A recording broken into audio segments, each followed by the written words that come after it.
looking Mhm. at that credit aspect, you talk about, okay, well, I'm just gonna, they're buying me out of the house. Okay, so that Mhm. person gives you, maybe they give you more of the retirement assets or something like that, right?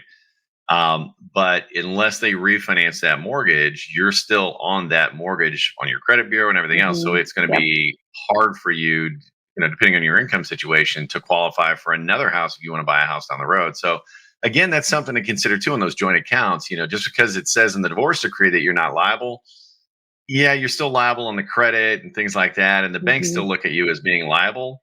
Now, once you go through, show them the divorce decree and all that, again, work with your attorney on that if you have an attorney, but have that conversation up front. It's one of those things that you definitely want to make sure that um, you cross all the T's and dot the I's, so to speak. My Yeah. situation is we were fortunate that the house went up in value.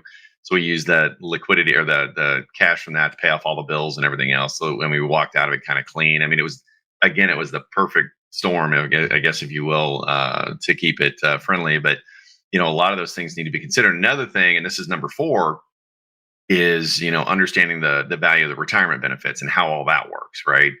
If Mhm. you've got a 401k or 403b or something like that, you've got to go through what's called a quadro. That's QDRO process, and that's a little timely and a little bit of a pain in the butt. But again, you want to make sure that you don't just, okay, hey, cash out the 401k and then we're going to split it, because then, okay, you're going to hit penalties. You're going to be taking all kinds of taxes on that as well. And you look at the compounding value of what that may be today, even though it may seem small. That's going to compound or double, every, 7 to 10 years, right? So that $10,000, 40 years from now, 10 goes to 20, 20 goes to 40, 40 Mhm. goes to 80, 80 goes to 160,000. That's kind of the value you're losing.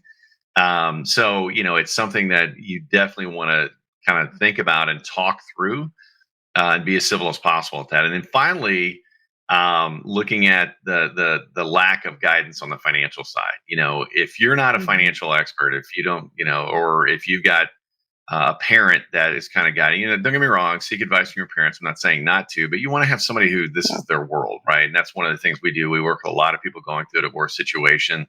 And guide them through all the what if scenarios on things to think about. Again, we're not giving legal advice. We're not giving relationship advice on how to do it. Right. We're giving the financial advice, and that's something Right. that can go well. And it's something that you definitely want to have a conversation immediately after your divorce. But I would strongly suggest you have one as you're going into the divorce process, because that's really going to be a Mhm. game changer for you, and it can take so much stress off you by the end of that. By the time you actually get divorced, and you're going into divorce prepared, what's going on, you've got your assets, liquidity, and everything kind of set up, and then you can begin that life of that next chapter of your life with that much less stress. You don't have to worry about the money side of it, right? Or at least you figured out what you're going to do about the money side of it, right? And that's kind Mhm. of the biggest thing of it, is have that financial coach. If you need somebody, obviously we'll talk to you, but find somebody that's not just trying to sell you something, that's actually giving you Yeah. some life advice and things like that as far as your money goes. Yeah, that's good stuff. And, unfortunately, it's something we see very often. And I just got a phone call a couple weeks ago. Hey, Wendy, this situation going through a divorce, you just need, you know, before going into it, which is so wise, right? Before going into the legal side, like, what are things I need Mhm. to be aware of?